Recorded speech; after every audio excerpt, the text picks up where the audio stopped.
ప్రజల సమస్యలను నేరుగా తెలుసుకుని వాటికి వేగవంతమైన పరిష్కారాలు చూపించాలనే లక్ష్యంతో రాజమహేంద్రవరం సిటీ ఎమ్మెల్యే ఆదిరెడ్డి శ్రీనివాస్ చేపట్టిన ప్రతిష్టాత్మక కార్యక్రమం మన వార్డులో మన ఆదిరెడ్డి విజయవంతంగా కొనసాగుతోంది. శనివారం ఉదయం నుంచే కూటమి నాయకులు, నగరపాలక సంస్థ అధికారులు, సచివాలయ సిబ్బందితో కలిసి ఆయా ప్రాంతాల్లో విస్తృతంగా పర్యటించిన ఎమ్మెల్యే ప్రతి వీధిలో నడుస్తూ ప్రతి ఇంటి గడపకు వెళ్లి ప్రజలను నేరుగా కలుసుకున్నారు. త్రాగునీటి సరఫరా, డ్రైనేజీ వ్యవస్థ, రోడ్ల మరమ్మతులు, వీధి దీపాలు, పారిశుధ్యం సంక్షేమ పథకాల అమలు, పెన్షన్లు, రేషన్ కార్డులు, గృహ స్థలాలు, ఆరోగ్య సేవలు వంటి అంశాలపై ప్రజల అభిప్రాయాలు, సమస్యలను తెలుసుకున్నారు. పర్యటన సందర్భంగా ప్రజలు ప్రస్తావించిన సమస్యలను అధికారుల దృష్టికి తీసుకువెళ్లిన ఎమ్మెల్యే వాటి పరిష్కారానికి తక్షణ చర్యలు చేపట్టాలని ఆదేశించారు. వెంటనే పరిష్కరించగల అంశాలపై అక్కడికక్కడే స్పందించి చర్యలు ప్రారంభించగా దీర్ఘకాలిక సమస్యల పరిష్కారానికి ప్రత్యేక కార్యాచరణ రూపొందించాలని సూచించారు. ఈ సందర్భంగా ఎమ్మెల్యే ఆదిరెడ్డి శ్రీనివాస్ మాట్లాడుతూ, ప్రజలే నా బలం, ఎన్నికల సమయంలో మాత్రమే కాదు ప్రతిరోజు ప్రజల మధ్య ఉండటం నా బాధ్యత. సమస్యలు కార్యాలయాలకు వచ్చి చెప్పే పరిస్థితి కాకుండా ప్రజల వద్దకే వెళ్లి తెలుసుకోవడం ద్వారా వాస్తవ పరిస్థితులు తెలుస్తాయి. అందుకే మన వార్డులో మన ఆదిరెడ్డి కార్యక్రమాన్ని చేపట్టడం, ప్రజలు చెప్పే ప్రతి సమస్యకు పరిష్కారం చూపే వరకు నిరంతరం కృషి చేస్తామని తెలిపారు. ప్రతి ప్రజాప్రతినిధి స్వయంగా వార్డులో రాత్రి బస చేసి మరుసటి రోజు ఉదయం ప్రతి ఇంటికి వెళ్లి సమస్యలు తెలుసుకోవడాన్ని స్థానికులు అభినందించారు. తమ మధ్య ఉండి సమస్యలను వింటూ పరిష్కారానికి కృషి చేస్తున్న ఎమ్మెల్యే ఆదిరెడ్డి వాసుకు ప్రజలు కృతజ్ఞతలు తెలిపారు. మన వార్డులో మన ఆదిరెడ్డి అనే కార్యక్రమం నిన్న శ్రీకారం చుట్టడం జరిగింది.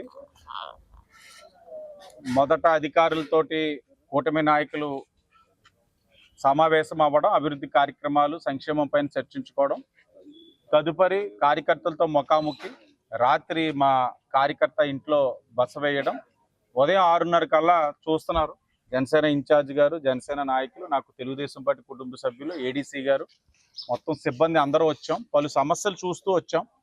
అవసరమైన చోట్ల రోడ్స్, డ్రైన్స్ కూడా కొద్దిగా చాలా ఉన్నాయి. ఇప్పటికే చాలా హోంవర్క్ చేస్తున్నాం. ఈ వార్డులో కేవలం 2వ వార్డులో 2.5 కోట్లు వెచ్చించినట్లయితే రోడ్స్ కానీ డ్రైన్స్ కానీ ఇంకా ఏ అవసరం కూడా లేకుండా చేసేసే అవసరం ఉంది. అవన్నీ కూడా ఎక్కడికక్కడ కూటమి నాయకులతో చర్చించి అధికారులు అన్ని ఎస్టిమేట్స్ రెడీ చేస్తున్నారు. కానీ ఎమర్జెన్సీగా వర్క్స్ కొన్ని చేసుకోవాల్సినవి ఉన్నాయి.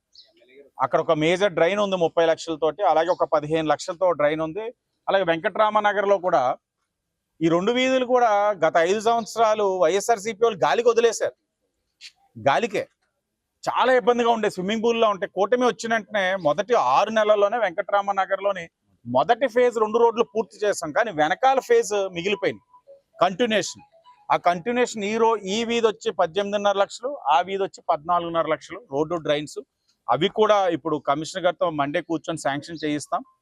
నెక్స్ట్ మంత్కి కొద్దిగా బాగా ఎమర్జెన్సీ అయిన ఒక 70-75 లక్షలు అన్నీ కూడా వచ్చే 2-3 నెలల్లో పూర్తి చేసి మిగిలినవి కూడా పుష్కరాల్లో పూర్తి చేసే బాధ్యత కూటమి ప్రభుత్వం తీసుకుంటుందని కూడా తెలియజేస్తే, అక్కడ ఆవుల సమస్య కూడా చెప్పారు. ఆవులు అన్నదాన్ని మేము దైవం కింద భావిస్తాం.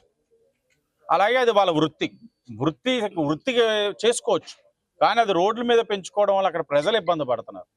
వాళ్ళు సహకరించమని అడిగాం. అలాగే టౌన్ ప్లానింగ్ సమస్య చెప్పారు. ఎలక్ట్రికల్ పోల్స్ కూడా ఎక్కడికక్కడ సమస్యలు చెప్తున్నారు. ఏఈ గారు కూడా ఉన్నారు. అవన్నీ కూడా రిప్లేస్ చేసే బాధ్యత తీసుకుంటున్నాం. అలాగే మొన్న చూసాం, ఒక వారం రోజులు ఎండ ఒక తీవ్రత పెరిగిన తర్వాత ప్రతి ఒక్కరూ కూడా సంవత్సరం పొడుగునా వాడని ఏసీలన్నీ కూడా వారం రోజులు ఏసీలు ఆన్ చేశారు. ఒకేసారి కన్జంప్షన్ ఏదైతే ఉందో 4 రెట్లు పెరిగిపోయింది. నగరంలోని కన్జంప్షన్ 4 రెట్లు పెరిగింది.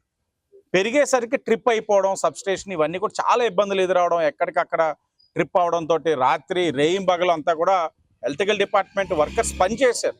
చెయ్యలేదనడానికి ఎవరం కూడా సరిపోం. బహుశా ఇళ్లలో ఉన్న వాళ్ళు తెలియపోవచ్చు, కానీ వాళ్ళు రాత్రులు కూడా అలా రోడ్ల మీద తిరిగి ట్రిప్ అయిందంతా కూడా సెట్ చేసుకుని వచ్చేవారు.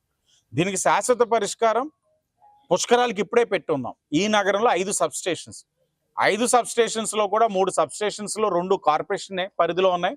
రెండిట్లకు కూడా కమిషనర్ గారు పర్మిషన్ ఇచ్చేయడం జరిగింది. ఇంకోటి ఎస్కేవిటీ కాలేజ్లో అది కూడా పర్మిషన్ అయిపోయింది. ఆ ఈఓ ఒకరు జాప్యం ఉంది. ఇప్పుడు ఏఈఓను కూడా మన ఎర్స్టైల్ డిస్ట్రిక్ట్ లో ఉన్న ఒక ఈఓని వేస్తున్నారు, మండేకి వచ్చేస్తుంది ఆర్డర్. అది అక్కడ తీర్మానం చేస్తే హితకారిని దగ్గర నుంచి అది అయిపోతుంది. ఇంకొక 2 కూడా పోలీస్ డిపార్ట్మెంట్ నుంచి రావాలి. అది కూడా వచ్చినట్లయితే ఈ 5 సబ్ స్టేషన్స్ కు టెండర్ కూడా రెడీగా ఉంది. టెండర్లు కూడా రెడీగా ఉన్నాయి. ఒకసారి టెండర్ ఓపెన్ చేసి 5 సబ్ స్టేషన్స్ మనం చేసేసుకున్నట్లయితే మరొక 100 సంవత్సరాల నుంచి 150 సంవత్సరాలు ఈ నగరం యొక్క అవసరాలన్నింటినీ కూడా 5 సబ్ స్టేషన్స్ రావడంతో తీర్చగలుగుతాం. భవిష్యత్తులో ఈ సమస్య రాకుండా చేయగలుగుతాం. ఇది కూడా ఇవన్నీ ఎందుకు చెప్తున్నాం అంటే, ఒక సమస్య వచ్చింది అని అంటే అయ్యో అని చెప్పి జాలిపడి వెళ్ళిపోయే మనస్తత్వం కూటమి ప్రభుత్వం కాదు, నాదైతే మరి ముఖ్యంగా కాదు. దానికి పరిష్కారం ఏంటన్నది ఆలోచిస్తూనే ఉన్నాం. దానికి పరిష్కారం ఇది.